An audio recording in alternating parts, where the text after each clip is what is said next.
اور ہر مہینے جو رقم آپ کو جاتی ہے وہ دینا چاہتا ہوں، لیکن میں کوشش کروں گا، یہ اعلان کروں گا کہ آپ تمام حضرات بھی یہاں جتنے لوگ ہیں، کیا ان میں سب لوگ ممبر ہو چکے ہیں؟ جو نہیں ہوئے ہیں ان سب کو آج یہ عہد کر کے یہاں اٹھنا ہے کہ ہم تمام لوگ تحفظ شریعت کے آج پروگرام کے بعد ممبر بن کر اپنا نام اندراج کرا کے اپنا موبائل نمبر دے کر آج سے افتتاح کر کے اس کا جائیں گے۔ ہاتھ اٹھا کر مجھے ایک بار یقین دہانی کرائیے، کیا ہر شخص تیار ہے کہ تحفظ شریعت کا ممبر بننا؟ انشاءاللہ انشاءاللہ یا اللہ ان کے ہاتھوں کی لاج رکھتے ہوئے اللہ جو لوگ اس کے ممبر بن رہے ہیں ماشاءاللہ، یہ تحفظ شریعت کانفرنس کا جو ممبر بننے کے لیے موبائل نمبر ہے یہ ماشاءاللہ آپ کے پاس آ چکا ہے۔ آپ حضرات اس میں جو ہے فون کر لیجئے، بات کر لیجئے یا واٹس ایپ کیجئے اس کے اوپر، اور انشاءاللہ اس کے ذریعے سے بن جائیے۔ میرے بھائیوں، یہ بار بار کہنے کا موقع نہیں آئے گا، لمحوں نے خطا کی تھی، صدیوں نے سزا پائی۔ ابھی آپ کو اعلان کیا، ہم بہت پیچھے رہے، ہم بہت پیچھے رہ گئے، لیکن دنیا کا پیچھے رہنا تو کوئی نقصان نہیں، آخرت سے بھی ہم پیچھے رہے۔ ہم نے آخرت کے لیے کیا تیاری کی میرے بھائیوں؟ کون جائے گا جو بھی روڈ پر خدا نہ کرے ایکسیڈنٹ ہوا ختم ہو، گھر جائے گا ٹیک ہوگا نماز لگاتا ہوگی، کبھی اس وقت سے پہلے وہ قبر کے اندر ہوگی، نماز کتنے کرو، کسی کی زندگی کا کوئی ہوتا ہے۔ میرے بھائیوں، صرف آخرت کی تیاری کے لیے آپ آئے ہیں، اس مقصد کو مت بھولیے۔ اپنی بیوی کی جنجال میں، اپنی اولاد کی خطرناکیوں میں، اپنی مال و دولت کی فکر میں مت پھنسیے میرے بھائی، تنہا آئے ہیں، تنہا قبر میں جانا ہے، کوئی آپ کا ساتھ نہیں دے گا، نہ دوست دے گا، نہ ساتھی دے گا، نہ کاروبار دے گا، نہ مال دے گا، نہ دولت دے گی، نہ طاقت دے گی، نہ طاقت دے گی، نہ کرسی، کوئی چیز ساتھ آنے والے نہیں۔ آپ یہ عزم کیجئے، دین کے ساتھ زندہ رہنا ہے اور دین کے کام کے لیے اپنے آپ کو ہر وقت پیش رکھنا ہے۔ میرے بھائیوں، یاد رکھیے، دوسرا موضوع اس کا تحفظ شریعت کا۔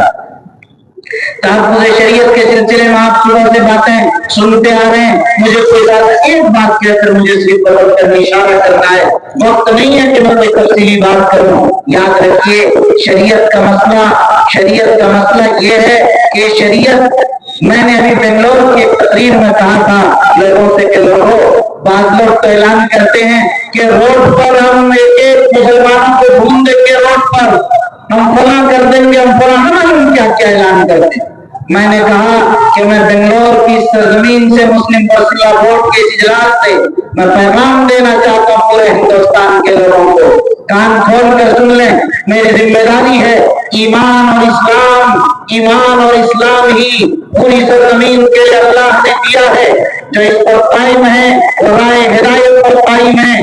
اے لوگوں، آپ بھی اچھی طرح سن لیجیے، جب تک اسلام دنیا میں زندہ ہے تبھی تک دنیا زندہ ہے، جب اسلام نہیں ہوگا دنیا قائم نہیں رہے گی۔ اسرافیل سور پھونک دیں گے، آپ ابھی سنتے رہتے ہیں، جب تک اس سرزمین پر اللہ اللہ کہنے والا کوئی رہے گا دنیا قائم رہے گی۔ کیوں؟ اللہ اس کائنات کی روح ہے، جیسے روح نکل جاتی ہے تو انسان ختم، کائنات کی روح اللہ ہے، جب تک اللہ اس زمین پر ہوگا کائنات قائم رہے گی، اللہ بند کائنات ختم ہو جائے گی۔ اسرافیل سور پھونک دیں گے، اس کا مطلب آپ نے سمجھا، جب تک مسلمان کائنات میں زندہ ہے، اسلام جب تک کائنات میں ہے، کائنات کا نظام باقی ہے۔ یہ زمین و آسمان، یہ سورج و چاند، یہ پہاڑ و سمندر، یہ ہواؤں کی روانی، یہ پہاڑوں کی کلیانی، یہ چوٹیاں پہاڑوں کی، یہ سارا کا سارا نظام، یہ شمس و قمر، یہ کہکشاں، یہ سورج اور ستاروں کی چمک دمک، یہ سورج اور چاند کی جگمگاہٹ، یہ ہمارا آنا جانا، ہماری رنگ ریلیاں، ہماری ہنسی خوشی، ہماری زندگی، ہمارا اٹھنا بیٹھنا، ہمارا کھانا پینا، ہمارا سارا نظام کائنات، یہ سب کے سب اسی پر پائیں گے۔ اس لیے میرے بھائیوں، آپ ہمت و حوصلہ کے ساتھ اس ملک میں جیے اور اس عظمت کے ساتھ اس ملک میں جیے، اور اپنی اولاد کو بتا کر جائیے کہ لوگوں، ہم نے اس ملک کو آزاد کیا ہے، ہم اس ملک کے حصے دار ہیں، ہم یہاں کرایہ دار نہیں ہیں، ہم دورے کے لیے نہیں آئے ہیں۔ سر تو کٹا دیں گے لیکن اسلام کے ساتھ، اسلام کی تہذیب کے ساتھ، اسلام کے ثقافت کے ساتھ دین اور شریعت کے ساتھ ہم زندگی گزاریں گے. ہم ابو بکر صدیق کی اولاد ہیں. جس ابو بکر نے کہا تھا کہ جب تک ابو بکر زندہ رہے گا اسلام پر کوئی حرف نہیں آنے دیا جائے گا. الدین کیا دین میں کبھی وہ چیز کی جائے گی میں زندہ رہوں گا؟ ایسا نہیں ہو سکتا ہے. جب تک دین رہے گا تب تک ہی میں رہوں گا اور دین کے جانے سے پہلے اپنی قربانی کا نذرانہ میں دین کے لیے پیش کر دوں گا. ابو بکر صدیق کا جملہ. میرے بھائیو یاد رکھیے ہر زمانے میں ہمارے بزرگوں نے یہی کہا. امام احمد بن حنبل جو 2 رکعت روزانہ پڑھتے تھے.